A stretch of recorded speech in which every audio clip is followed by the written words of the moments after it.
Welcome back to CFO Weekly, where we're talking with financial leaders about how to build efficiency in their teams, create time for strategy, and ultimately get results. This podcast is brought to you by Personiv, the trusted leader in finance and accounting outsourcing for over 30 years. See how Personiv's customized solutions can help you streamline your operations with teams that start as small as one. Visit the website at personiv.com to learn more. I'm your host, Megan Weis. Let's jump right in. Today, my guest is Ben Cutting. Ben has been the Chief Financial Officer of Lithko since 2018. Previously, he was the CFO of several large public and private businesses in high-change environments. Ben started his career in the assurance and business advisory practice of Arthur Andersen, LLP. He is a certified public accountant, certified internal auditor, certified treasury professional, chartered global management accountant, and a member of the American Institute of Certified Public Accountants. Ben holds a bachelor's degree in accounting from Wright State University. Ben, thank you very much for being my guest on today's episode of CFO Weekly. Great to be here today. Yeah, today we'll be discussing the role of CFO as Chief Storytelling Officer. And when it comes to the evolving responsibilities of the CFO, the need to be a skilled storyteller has become a hot topic as of late. And I've actually been curious as to how I can improve my own skills in this area. So, Ben, I'm looking forward to hearing your perspective on this topic and learning from your experiences. So let's jump right in. Sounds good. First, and as always, if you could just kind of walk us through your career and how it is that you made it to where you are today. Sure. What I'd like to do is to go back to the late 80s. And I had my first job, and my first job was a paper route for a local newspaper. And so in that job, I learned a couple of different things. I did the route with my brother. And again, he's 4 years younger than me, so he was not a good helper. He wasn't as interested in the paper route as I was. So I learned about having good help and bad help and being stuck with the help that you had. The second thing that I really learned in that job was collections. And that became something that hopefully as we go through this conversation today, I've tried to have an orientation towards cash flow. And I think that paper route started it because the way it worked, we'd collect our papers and we had to pay Mrs. O'Shaughnessy some money, basically to cover the costs. But then we were able, if we collected more than the cost, you got to keep it. And so I would have to drop the papers off, and a lot of times nobody would be home. And so if you didn't collect the money, you didn't get paid. And so I would try and stake out the homes of the deadbeats, wait until they got home, chase them as they got out of their car, and try and collect a couple of bucks because that was the difference between me making money or not making money. The other thing that I noticed in that paper route is, even though I think I did it for a year and a half, was that the number of papers that were consumed went down. And that impacted me because I made less money, and less money meant I could buy less baseball cards and everything that came with it. And so I knew that something about this, people were reading less of the local newspapers.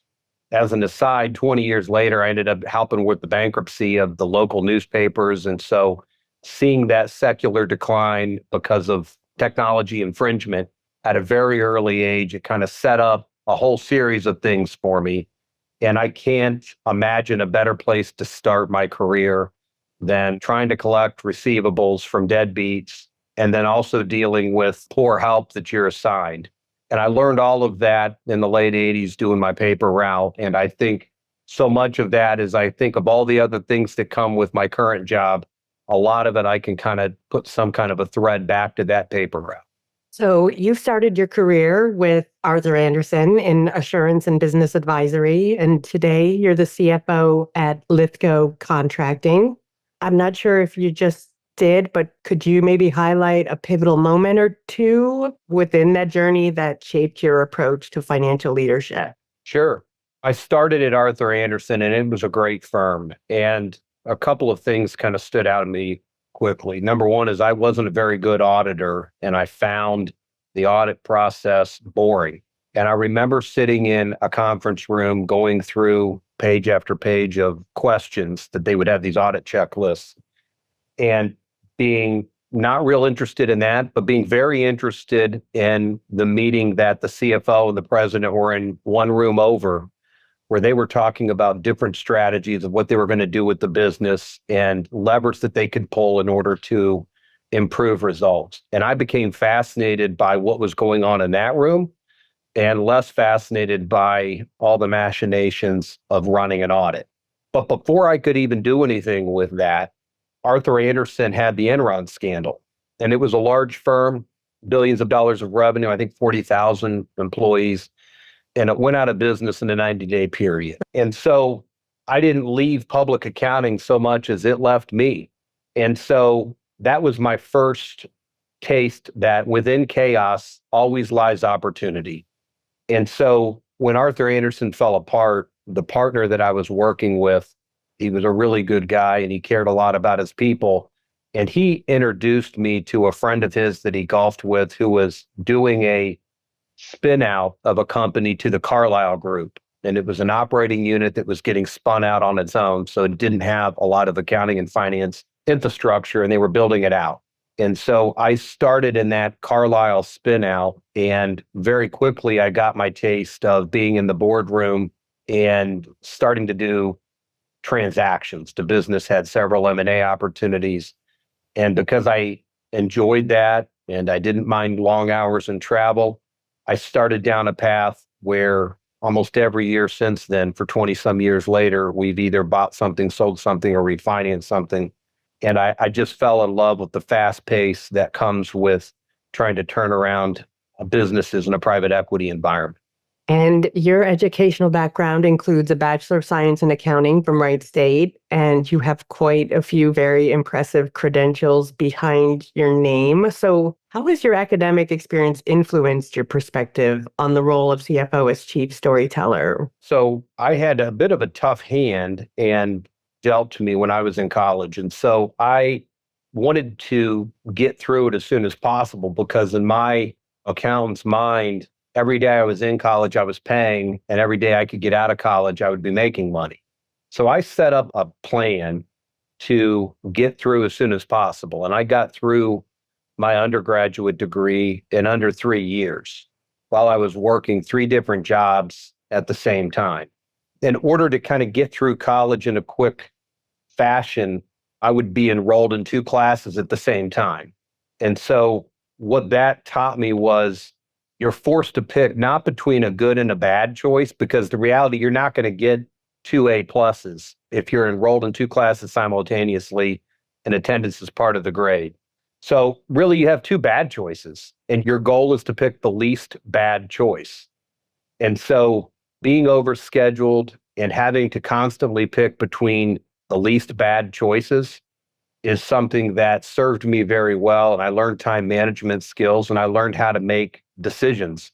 And even if they weren't great, you had to pick one. So set that expectation up front and then orient your decisions accordingly. And that's something that as I got started in my professional career, it certainly, those lessons carried over. Wright State was a great school for me. I actually got into public accounting because one of the professors, Dr. Susan Lytle, had actually worked in public accounting, and she really liked me, even though I wasn't much of a student. She took an interest in me and introduced me to the managing partner at Arthur Andersen, and that's really how I got the job. And what that taught me is that you'll come across certain people in your career that care about humans just a little bit more than everybody else. So when you find them, stay close to them and try and pass that on to others as you go out in your career. Yeah, that's awesome and great advice. So as a CFO, you've navigated through periods of significant change and complexity in multiple organizations. So how have you seen the CFO's role change within these dynamic environments? I think in the dynamic environments, it puts a premium on people that have highly variable skills. In my career, was through 2 bankruptcies. I was the treasurer of one, CFO of another. I've had instances where we've grown by $1 billion, instances where we've declined by $1 billion. And what it requires is you need to have an incredibly broad skill set, and you need to try every day to make sure your people and your processes are flexible enough to change with tomorrow, because tomorrow's not going to look like the past. In a high change environment, that's almost all you know for sure, is that the future won't be like the past. And so we're going to need to be flexible, and we're going to need to be willing to do things different. And that's probably the skill that I think is at a premium when you're in any kind of a high change environment. And most people will work their entire career without encountering any of the complexities you faced. So have you navigated your career towards these complex situations, or do they just seem to find you? Well, I've always liked the challenge. And I said it before that within chaos lies opportunity. How I got to be treasurer is kind of interesting. I was working really as a special project type of a person for a CFO, doing a lot of mergers and acquisitions and integration activities. It was a large company, over $1 billion, private equity backed, and the treasurer had gone on vacation and through a series of calamitous events, missed payroll. So they did not fund the payroll accounts properly, and several thousand people came into work on Friday thinking they were going to get paid, and they didn't. This company was also leveraged and had had some financial difficulties. And so tensions were already high, and missing payroll just kind of was a really bad thing, of course.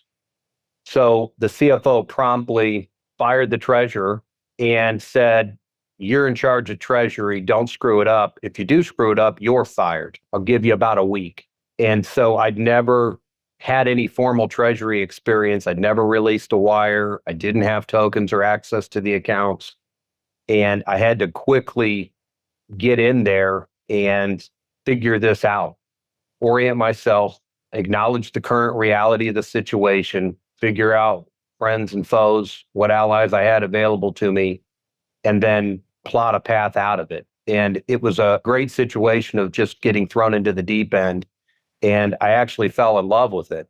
I mentioned earlier some of the credentials that I have. The truth of those credentials is I never went back and got a master's degree. And I always felt a little had some self-confidence issues about that. And so I overcame it by every time I had a technical area that I was assigned, I would go back and get whatever those credentials were. So when I was treasurer, I went and got a certified treasury professional designation. And it was just my way of proving to myself that even though I didn't have classical training in an area, that I could pass a multiple choice test with a bunch of technical questions and kind of prove to myself that I belonged there. And after we got kind of the basics figured out, we ended up in that role. I did a free fall bankruptcy as treasurer. And what that means, and it's as terrifying as it sounds, is we filed for bankruptcy. It was a private equity backed company that was sideways with a mezzanine debt hedge fund. And we filed bankruptcy without having debtor in possession financing in place, which is not something you would ever recommend anybody to do. And so that strategy puts a premium on the treasurer's ability to fund the operation while you tumble your way through a court supervised process.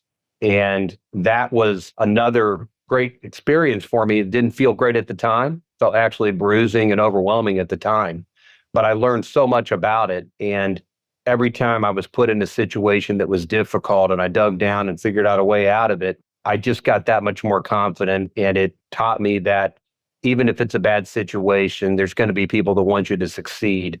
Work hard, be deliberate, and you can get yourself out of it and you can learn a lot. And you transitioned a defined benefit plan to the Pension Benefit Guaranty Corporation, or PBGC, during that Chapter 11 bankruptcy, or a different one? Well, I did. Unfortunately, I had to do it twice. The PBGC is obviously, they represent, in typical defined benefit plan, they represent on behalf of the pensioners. If you owe them money, they won't negotiate concessions because of the moral hazards associated with such negotiations. They won't let you get out of those obligations absent a court order in bankruptcy process. So in one of the bankruptcies, for sure, the largest liability that existed in the company was some unfunded pension obligations. That unfortunately, because of the company's capital structure, some decisions the prior management had made, and really just some industry changes that existed, the company wasn't able to satisfy those. And so they filed bankruptcy. And so you're in court and you're negotiating with the PBGC, and it's a tough negotiation. Fortunately, there's a lot of case law. There's a lot of great advisors and attorneys that help, and we try and take emotion out of it, and we try and cut the best deal for all interests. And even if it's a bad situation, if you just acknowledge the facts, and again, there is no good choice. You wouldn't be in bankruptcy if it was good. So you're picking between the least bad choices for everybody. And you're trying to get some kind of a consensus where even if people don't agree, they can respect these are the facts. This is the only way we can play them. And then a judge kind of ratify those negotiations, and you ultimately end up getting your bankruptcy case confirmed, hopefully. So as you're going through that, how do you leverage storytelling to kind of keep the troops calm and ensure that their tension isn't going down with the ship? Sure. What I've tried to do when there's been tough situations in a restructuring type of an environment is, number one, acknowledge the reality of the situation. People respect you if you can just plainly articulate, this is why we're here. And it's no good. It's no fun. I wish I wasn't here. But this is where we are. Can't go back. We can only go forward. So we're in a bad spot. Now, we have some choices that we have to make, and some of those will be painful, but we'll try and do them quickly. We'll have a bias towards action, and we'll tell everybody in an honest manner what we're going to do to the extent we legally can. And I think people respect that it's the unknown that locks people up. And so what I've tried to do is tell a simple story, tell an honest story, and then stay in touch with people on a frequent basis. If possible, I try and do it in person. I've always believed in what I call stand-up meetings. I like getting in front of everybody, letting them hear it straight from me, and then answering any questions that they would have, with the goal of trying to keep it very simple and just be honest with people, even if it's a bad thing that we have to convey. Most people appreciate the honesty. Mm-hmm. Most people also appreciate the fact that you're willing to tell them in person and answer any questions that they would ask. Yeah, you're so right. Like not knowing is much worse than having bad news delivered, I think. Absolutely. It's the unknown, and the human condition always puts the most negative spin on unknown news. It's humans. It's what we do. So in any kind of a restructuring environment or any high change environment, I think try and keep the communication cycles short and try and tell people as much as you can about what you're doing. So you mentioned having gone through that free fall to chapter 11. So while you were going through that, what was it that got you out of bed during that period? And how did you cope with the pressures of that situation? Well, I did 2 bankruptcies. The first one, I really struggled with everything that you just mentioned. We would have calls at 11 o'clock at night would be the last call of the day. And a lot of times there would be homework that would need to be done before you'd get up in the morning. So it was the first bankruptcy in particular. I'd never been through anything like that, and it was absolutely exhausting. How I got through it was, there's always been people, even in a bad situation, that I found in life that really care, and they want you to succeed, and they're willing to give you tips and tricks and skills that you wouldn't otherwise have in these tough situations. And for me, for my first bankruptcy, there was a managing director at FTI. Her name's Gina Gutsite. She's phenomenal. And Gina took me under wing. And even in the darkest days where it was just brutal, the amount of work and tensions get really high because people are losing money in this situation, Gina really taught me how to just slow down, prioritize your day, have clarity. And again, you're not going to be able to make everybody happy here. So it's really about picking the least bad choice. And when you do that, it opens up the playbook in my mind. And what's interesting in both the restructuring situations that I went through is, I always joke my chair had wheels on it, because you start off most restructurings kind of working for the private equity side, on the equity side of the equation. And the punchline is the mezzanine debt hedge funds almost always win. And so at the end of it, they end up running the company. And in my case, somebody who you had been very opposed to in heated negotiations is now your new boss. And so it's somewhat rare for them to keep people around. For me, I always tried to play it straight down the middle and just have a very factual crisp delivery of what's going on in the business, the associated implications, and to not get emotional and take either side. And that served me really well because I ultimately ended up working both for the private equity and then for the hedge funds. And I think both sides just respected somebody that was a straight shooter and could deal with just the facts such as they were and not get tied up into the winners and losers side of how money actually ends up getting settled at the end of the case. And in your experience managing critical banking relationships during restructuring processes, how is it that you craft narratives that inspire confidence and trust among these financial partners while still addressing that there's challenges and uncertainties inherent in these situations? Yeah, well, very carefully. By the time you're in a restructuring situation, most of the time the banks have moved you to workout. So the friendly person that you knew that was a part of the golf team, that person's long gone and it's replaced by somebody that is just a really harsh individual most of the time. So there's not a lot of friendliness in that relationship. That's what the workout team's really designed around. How you get through that is most of the time they care about cash because that's ultimately what success or failure of any business is really around its cash flow. And so in that process, what gives you credibility is being able to articulate the current state of affairs. It's a 13-week cash flow model.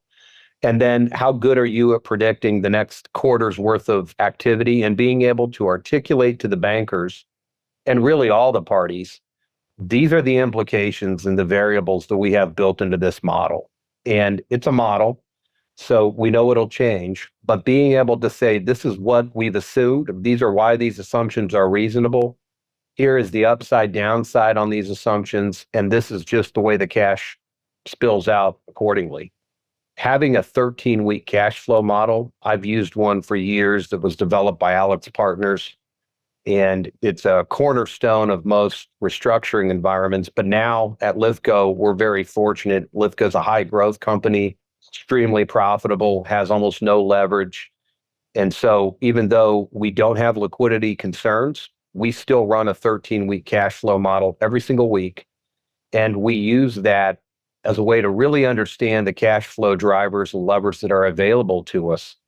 And I feel like that's one of the things that most CFOs that are in well-capitalized kind of growth, high growth situations, they don't spend enough time on the cash flow models because it's not required per se. You can kind of figure it out. People will owe you money. And so having grown up without a lot of resources and then been in restructuring environments where there was a premium on liquidity, even though now when I'm in a situation where we have a lot more pleasant things to deal with, I still have a bias towards cash flow and I still have all of the same disciplines in place in this business that I did when things were a lot tougher in the restructuring world. And can you share an example of a time when your storytelling skills were instrumental in rallying internal teams around a strategic financial initiative, particularly during a period of high growth? Yeah, I think a couple of different things come to mind. I mean, I think I think about the construction world, part of what being a good CFO storyteller is to really have some empathy for who are you telling this story for? And each of the constituencies that you have has some bespoke perspective. And so I try and spend some time thinking about what would they care the most about. Now, I always have cash flow in there some way, somehow. I think it has to be. But I try and spend some time of thinking about, if it's the sureties, for instance, what are they really interested in? What's their world look like? And as they look at Lithko through their prism, what would they see?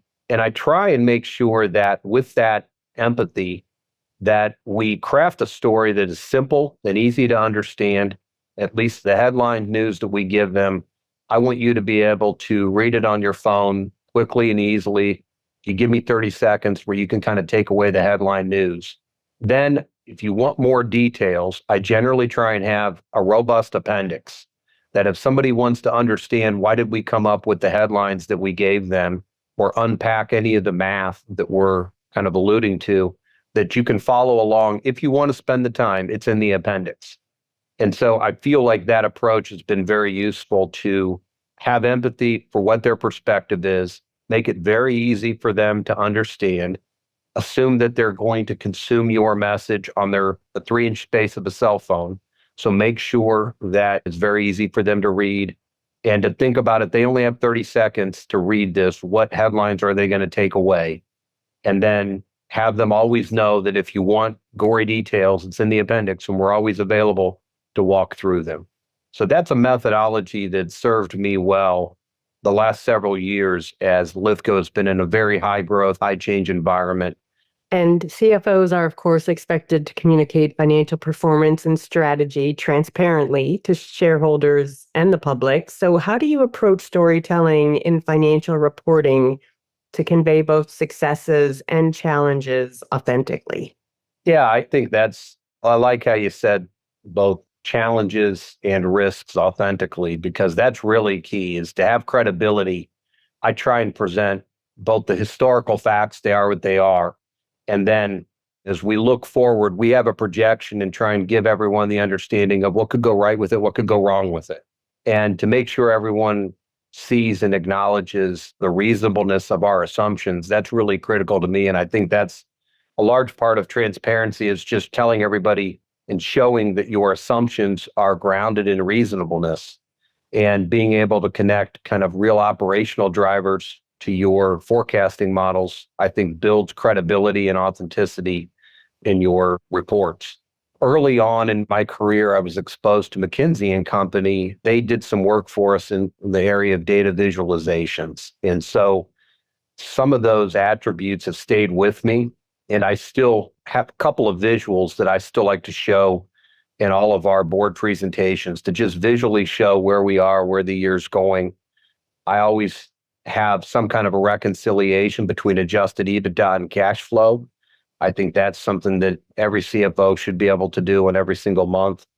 And I always like making sure that I stay close enough with our friends in operations so that we can not just talk about the numbers, but actually what were the operational drivers that gave rise to those results. And so I feel like the more time you spend with the operations side of the business, the more you're able to distill down the financial results into business trends and to make those more relatable to the constituencies that you're trying to report out to. And you've mentioned that Lithko is a rapidly growing environment. So within that environment, how do you leverage storytelling to communicate the company's vision, values, and strategic priorities to both internal teams and external stakeholders? Yeah, well, at Lithko, what we say is we don't build buildings, we build teams that build buildings.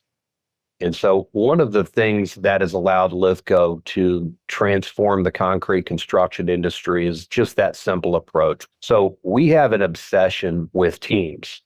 And what does that mean? Well, that means we are interested in making sure that we provide clarity to the roles of the team member, how they'll be managed. We give them feedback tools. We let them know if they're winning or losing on a daily basis on our job sites. We say we're okay making more mistakes than anyone in the industry. We only want to make them once, and we want to learn about them very quickly. In construction, the sooner you realize there's a mistake, the less expensive it is to fix it and correct it.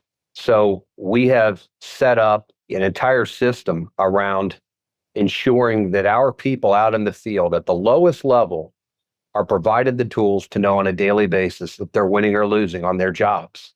And when you give people clarity to the role, when you give them the proper tools, when you tell them the game that they're in, how you're going to keep score, what the reward mechanisms are, when you provide that clarity, they don't have any issues being held accountable because they know they're in control and they can see it play out. And so for us, that obsession with teams, an obsession of how we can make teams more successful, that has really been the key to our success. One of the keys for me as that relates to CFOism is trying to take change and break it down into daily chunks. And so one of the ways we've been successful from a transactional processing and being able to drive free cash flow is to say, what are the daily behaviors in our business that, if honored, will allow us to experience better cash flow? for instance.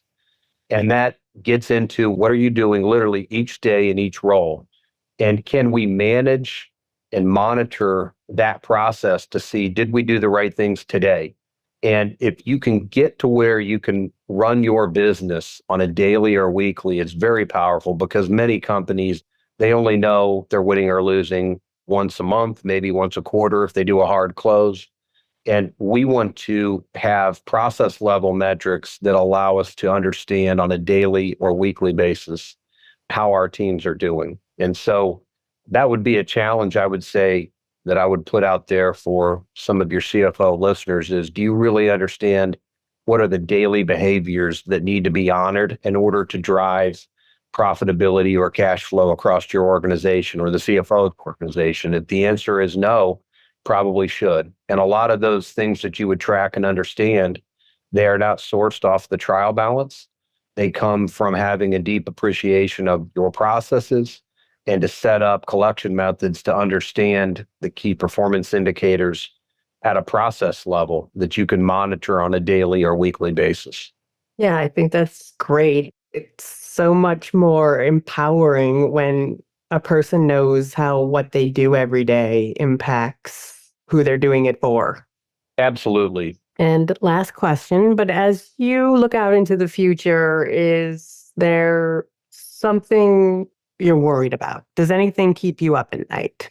For me right now at Lithko, scale is what keeps me up at night. And we're in a high growth, high change environment right now. And so what I'm constantly thinking about is that as I look towards the future, and we have so much opportunity and so much growth ahead of us, do I have a structure in place where both my people and my processes will be flexible enough to meet the demands of the future? And those demands will be bigger and there'll be more of them. And so inevitably, as we try and scale our people and our processes, it means that we have to narrow our focus. So where you had one person doing the work, now you're going to have two. And that requires you to be able to constantly be out there hiring people, but then also getting people to understand that you can't hold all this work yourself. It's too much. So you have to be willing to narrow your job scope. And if you aren't willing to give up control of parts of your job, you just won't be successful. And so that is really what keeps me up at night, making sure that being very thoughtful and deliberate and providing the environment for this organization to scale. And thank you so much for being my guest today.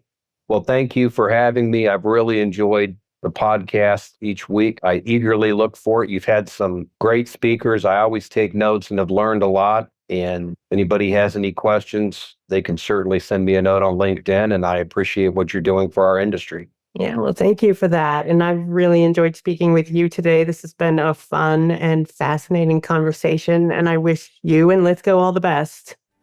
Thank you so much. And to all of our listeners, please tune in next week. And until then, take care. You've been listening to CFO Weekly, presented by Personiv. Please subscribe wherever you get your podcasts to hear all of our episodes. Want to learn more? Check out personiv.com. Thanks for listening.